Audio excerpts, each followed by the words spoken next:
বর্তমানে একটা ভ্যাকসিন এসেছে, জরায়ু ক্যান্সারের নামে একটা ভ্যাকসিন আসছে। এগুলো ব্যাপক হারে দিতেছেও, বিভিন্ন স্কুলের মধ্যে এগুলোর ছাত্রছাত্রীদেরকে বোঝাচ্ছে যে জরায়ু ক্যান্সারের এই ভ্যাকসিনটা নিলে জীবনে আর কোনোদিন জরায়ু ক্যান্সার হবে না, যেহেতু জরায়ু ক্যান্সার এটা এখন একটা কমন রোগ হয়ে গেছে, এজন্য মানুষকে বোঝাচ্ছে। কিন্তু এটা পরীক্ষা নিরীক্ষা করে আফগানিস্তান সরকার দেখেছে, আফগানিস্তানের ভালো ডাক্তারদেরকে দিয়ে এটা পরীক্ষা নিরীক্ষা করে দেখা গেছে যে এটা জরায়ু ক্যান্সারের নামে যদিও ভ্যাকসিনটা শরীরে পুশ করা হচ্ছে, কিন্তু মূলত এটা জরায়ু ক্যান্সার ভালো করবে কি না করবে এটার নিশ্চয়তা নাই। যেই মেয়েটাকে একবার সেই ভ্যাকসিন দেওয়া হবে ও আর জীবনে মা হতে পারবে না, চিরস্থায়ী বন্ধা হয়ে একেবারে জীবনটা নিঃশেষ হয়ে যাবে। ইহুদি খ্রিস্টানেরা বসে থাকে না, ইহুদি খ্রিস্টানরা চুপ করে বসে থাকে না। এটা কি ঘাটায় মধুপুর থানা? আপনাদের এই মধুপুর থানায় এই উত্তর এলাকায় যান, দেখেন ইহুদি খ্রিস্টানেরা কি পরিমাণ কাজ করতেছে। সব ধর্মের মানুষের মধ্যে, সব ধর্মের মানুষের মধ্যে খ্রিস্টানেরা কাজ করতেছে বিভিন্ন এনজিও সংস্থার নামে। ওদের কাজ হলো যদি কাউকে পারে সরাসরি খ্রিস্টান বানাবে, যদি খ্রিস্টান বানাইতে না পারে ওদের বিভিন্ন এনজিও সংস্থার থেকে ওদেরকে সাহায্য সহযোগিতা দেবে। এতেও যদি না হয়, লেখাপড়া করার পরে একজন মানুষ বেকার বসে আছে, তাকে চাকরি দেওয়ার ভান করে হলেও ওদের সংগঠনের ভিতরে ঢুকাবে, ওদের বিভিন্ন কাজের ভিতরে ঢুকাইয়া এই মানুষটাকে যদিও সমাজের ভিতরে বসবাস করতেছে মুসলিম পরিচয়ে, কিন্তু চিন্তাগতভাবে আদর্শগতভাবে তাদেরকে ইসলামী মূল্যবোধ থেকে দৃষ্টিভঙ্গিকে ঘুরাইয়া খ্রিস্টানেরাই ভালো, খ্রিস্টানেরাই এই দেশের উপকার করে, খ্রিস্টানেরাই মানুষের পাশে দাঁড়ায়, বিপদে আপদে খ্রিস্টানেরাই মানুষের পাশে দাঁড়ায়, এই বিষয়টা মানুষের মেধার ভিতরে পোস্ট করার জন্য ওরা উঠে পড়ে লেগে আছে। ওরা একটা মুহূর্তের জন্যও বসে নাই। আমার মুসলিম ভাইয়েরা, আপনাদেরকে এই কথাগুলো বলে আমি শুধু এতটুকু সতর্ক করার জন্য চাচ্ছি যে আপনারা সত্যিকার অর্থের ইসলাম বুঝুন, ইসলাম কি বলে সেটা বোঝার চেষ্টা করুন, মানার চেষ্টা করুন, আপনি নিজে এবং আপনার পরিবারকে সতর্ক করার চেষ্টা করুন। আল্লাহ পাক এর ভিতরেই কল্যাণ নিহিত করেছেন। কুল মান বিয়াদিহি মালাকুতু কুল্লি শাইইন ওয়া হুয়া ইউজিরু ওয়া লা ইউজারু আলাইহি ইন কুনতুম তা'লামুন। আল্লাহ পাক যদি এই পৃথিবীতে আমাদেরকে আশ্রয় না দেন, ওই ইহুদি খ্রিস্টানেরা আমাদেরকে আশ্রয় দিতে পারবেন না। আপনাদেরকে আমি একটা ঘটনা শোনাই। আফগানিস্তানে যখন যুদ্ধ হয়, তাদের কামনা করা জায়েজ আছে, কিন্তু গুলি হইতেছে, সামনে যায় গুলি খাওয়ার জন্য বুক টান করে দিয়া সামনে যায় গুলি খাওয়ার জন্য ইচ্ছা করে মৃত্যুবরণ করে, এটা আবার জায়েজ নাই। তো তিনি তার শরীরকে বাঁচাবার জন্য আল্লাহর কাছে দোয়াও করতেছেন, আল্লাহ আমার হাতে কিছু দাও, আমি যেন যুদ্ধ করতে পারি, আবার যারা আমার বিরুদ্ধে যুদ্ধ করতেছে ওদেরকেও আল্লাহ প্রতিহত করার মতো আমাকে সামর্থ্য দান করো।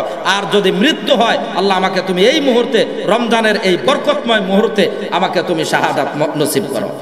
তিনি বলেন, আমি হাতে কোনো কিছুই পাচ্ছি না, এজন্য পাল্টা আক্রমণ করার সাহস পাচ্ছি না। হাতে কিছু নাই, কি করব? সামনে একটা গাছ, গাছের সাথে হেলান দিয়ে আমি বসে গেলাম। গাছের সাথে হেলান দিয়ে বসলাম যে দেখি গুলি লেগে অন্তত একটা ডাল ভেঙে পড়ে কিনা, তাহলে ওই ডালটা নিয়ে হলেও আমি, গাছের ডাল নিয়ে হলেও কাফেরদের বিরুদ্ধে লেগে পড়ব। তিনি বলেন, আমি এই গাছের সাথে হেলান দিয়ে বসে কোরআনের তেলাওয়াত করা শুরু করলাম। 1 পারা 2 পারা 3 পারা করে তেলাওয়াত করতে করতে দীর্ঘ 4 ঘন্টা সময় আমি কোরআনের তেলাওয়াত করলাম আর আল্লাহর কাছে দোয়া করলাম, ওগো আল্লাহ তুমি আমাকে শাহাদাতের মৃত্যু দান করো। আল্লাহ একদিন তো আমাকে মরতেই হবে, তুমি আমাকে শাহাদাতের মৃত্যু দান করো। তিনি সাক্ষ্য দিচ্ছেন যে 4 ঘন্টা পর্যন্ত সেখানে গোলাগুলি হলো। সেই জায়গার অবস্থা যদি এখনো পর্যন্ত কোনো মানুষ দেখে, তাহলে কেউ বিশ্বাসই করবে না যে এই জায়গা থেকে একজন মানুষ জীবিত আসতে পারে। যেই গাছের সাথে হেলান দিয়েছিলেন, সেই গাছটা তার মাথা বরাবর থেকে গুলি লেগে অনেক দূরে গিয়ে পড়েছে, সেটা পুরে সারখার হয়ে গেছে। যেই মসজিদে নামাজ আদায় করেছিল সেই মসজিদ পুরে সারখার হয়েছে, আশপাশের সব কিছু শেষ হয়েছে, কিন্তু তিনি শহীদ হন নাই। তিনি বারবার আল্লাহর কাছে কামনা করেছেন, তারপরেও শহীদ হয় না। এটা দিয়ে আমাদের বুঝতে হবে, মৃত্যু যার জন্য যখন যেভাবে নির্ধারিত আছে, সে তখন সেভাবেই মৃত্যুবরণ করবে। ইহুদি খ্রিস্টানেরা চাইলেই আমাদেরকে সুখে শান্তিতে রাখতে পারবে না, ইহুদি খ্রিস্টানেরা চাইলেই আমাদেরকে দুনিয়া থেকে বিদায় করতে পারবে না। আল্লাহ আমাদেরকে সৃষ্টি করেছেন, আল্লাহ আমাদের যার জন্য যতটুকু হায়াত নির্ধারিত করেছেন সেই নির্ধারিত পরিমাণ হায়াত শেষ হওয়ার আগ পর্যন্ত আল্লাহ পাক আমাদেরকে এই দুনিয়া থেকে বিদায় করবেন না। অতএব ইসলাম বুঝতে হবে, ইসলাম মানতে হবে, ইসলামের কথা, কোরআনের কথা অকপটে নির্দ্বিধায় নিঃসংকোচে বলতে হবে এবং ইসলাম মানতে হবে। ইসলামকে সমাজের ভিতরে প্রতিষ্ঠা করার জন্য যার যার সাধ্য মোতাবেক সর্বোচ্চ চেষ্টা করতে হবে। কুল মান বিয়াদিহি মালাকুতু কুল্লি শাইইন ওয়া হুয়া ইউজিরু ওয়া লা ইউজারু আলাইহি ইন কুনতুম তা'লামুন সায়াকুলুনা লিল্লাহ কুল ফাআন্না তুসহারুন। আল্লাহ পাক রব্বুল আলামিন বলতেছেন, হে মক্কার কাফের মুশরিকরা, তোমরা স্বীকার করতেছো আসমান জমিন আল্লাহ সৃষ্টি করেছেন, আল্লাহ এগুলোর লালন পালন করেন, তাহলে তোমাদেরকে কোন জিনিস ধোঁকাগ্রস্ত করলো, কোন জিনিস তোমাদেরকে জাদু করলো যে তোমরা ইসলাম গ্রহণ করছো না, তোমরা ঈমান গ্রহণ করছো না? এই হলো তাওহীদের রুবুবিয়্যাহ নিয়ে আপনাদেরকে আলোচনা করলাম। এই তাওহীদের রুবুবিয়্যাহ কি? সংক্ষিপ্ত ভাষায় তাওহীদের রুবুবিয়্যাহ হলো আল্লাহ সৃষ্টি করেছেন, আল্লাহ আমাদেরকে লালন পালন করেন, এই কথার বিশ্বাস অন্তরের ভিতরে পূর্ণাঙ্গ রূপে জায়গা দেওয়া। এই বিশ্বাস অন্তরের ভিতরে জায়গা দেওয়ার পরে যেহেতু আল্লাহকে মেনে নিলাম, যেহেতু আল্লাহকে সৃষ্টিকর্তা হিসাবে, আল্লাহকে পালনকর্তা হিসাবে মেনে নিলাম, এখন আমার জন্য করণীয় হলো তাহলে সেই আল্লাহরই ইবাদত বন্দেগী করতে হবে, অন্য কাহারোর ইবাদত বন্দেগী করা যাবে না, অন্য কাহারোর কাছে মাথা নত করা যাবে না, অন্য কাউকে রব হিসাবে গ্রহণ করা যাবে না, স্বীকারও করা যাবে না। এ মর্মে আল্লাহ পাক রব্বুল আলামিন বলেন, ওয়ালা তাজআলু মাআল্লাহি ইলাহান আখার। আল্লাহ সুবহানাহু ওয়া তাআলা বলেন, তোমরা আল্লাহর সাথে অন্য কাউকে ইলাহ রূপে ডেকো না। পৃথিবীর কোনো কিছুকেই তোমরা ইলাহ হিসাবে গ্রহণ করবে না। ইলাহ হলেন একমাত্র আল্লাহ, আল্লাহ ছাড়া আর কেউ ইলাহ হওয়ার উপযুক্ততা নাই। হিন্দুরা মূর্তি বানায় মূর্তি পূজা করে, মূর্তিদেরকেই তাদের খোদা হিসাবে মানে, মূর্তিদেরকেই তাদের রব হিসাবে মানে। কিন্তু হিন্দুদের ভিতরেও যারা মূলধারার সত্যিকার অর্থের হিন্দু, তাদেরকে যদি আপনি নীরবে নিবৃত্তে ভালোভাবে জিজ্ঞাসা করেন, আচ্ছা তোমরা যে এই যে মূর্তি পূজা করো, এই মূর্তি কি তোমাদের রব? এই মূর্তি কি তোমাদেরকে সৃষ্টি করেছেন? সে তখন নির্দ্বিধায় এটা স্বীকার করে, নিঃসংকোচে স্বীকার করে যে না, এগুলো তো মূর্তি, আসলে এই মূর্তির মাধ্যমে আমরা আল্লাহর কাছে অনেক কিছু চাই, এগুলো আসলে রব না, এগুলো আসলে রব না, বরং রবের কাছে চাওয়ার জন্যে, আল্লাহর কাছে চাওয়ার জন্যে এরা হলো মাধ্যম। তাহলে তার কথায় আর কিছু বোঝা যাক আর না যাক, এই মূর্তিগুলো যে আল্লাহ না এটা তো স্পষ্ট।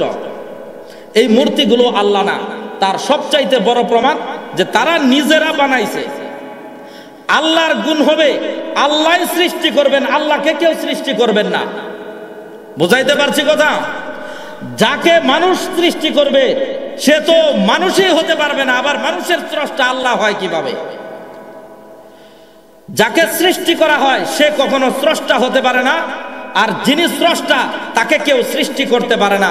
তিনি অনাদি অনন্ত কাল থেকে আছেন, তিনি থাকবেন, তার শুরু এবং শেষ বর্ণনা করার মতো সামর্থ্য কারোর নাই। আমাদের ঈমান এতটুকু।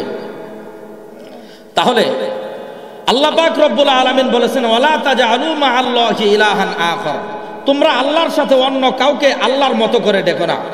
মানে অন্য কাউকে আল্লাহ বলে ডেকো না, এটা তো ডাকাই যাবে না, আল্লাহর মতো কল্পনাও করবা না কোনোদিন। এখন হিন্দুরা মূর্তির কাছে গিয়ে তাদের মাথা নত করে, হিন্দুরা মূর্তির কাছে গিয়ে তাদের মনের মনোবাসনাগুলো ব্যক্ত করে, এজন্য হিন্দুরা কাফের হয়ে যায়, এজন্য হিন্দুদেরকে মুশরিক হিসাবে সাব্যস্ত করা হয়। হিন্দুরা হাজারো ভালো কাজ করলেও আল্লাহর কাছে এটা গ্রহণযোগ্য হবে না। এখন মুসলমানেরা যদি একই কাজ করে, ভিন্ন পন্থায় হোক আর একই পন্থায় হোক, যেভাবেই হোক, মুসলমানেরাও যদি আল্লাহকে বাদ দিয়ে অন্য কাহারোর কাছে কোনোদিন কোনো কিছু প্রার্থনা করে, তাহলে হিন্দুরা মুশরিক হলে মুসলমানেরা কি আবার মুসলমান থাকতে পারবে? তার কি ঈমান থাকবে? ঈমান চিরতরে শেষ হয়ে যাবে। এজন্য আমাদেরকে এই কথা বুঝতে হবে যে কোনো অবস্থায় আল্লাহ ছাড়া আর কারোর কাছে কোনো কিছু চাওয়া যাবে না, কোনো কিছু প্রার্থনা করা যাবে না, আল্লাহ ছাড়া অন্য কারোর কাছে দোয়া করা যাবে না, আল্লাহ ছাড়া অন্য কাউকে রব হিসাবে বিশ্বাস করা যাবে না।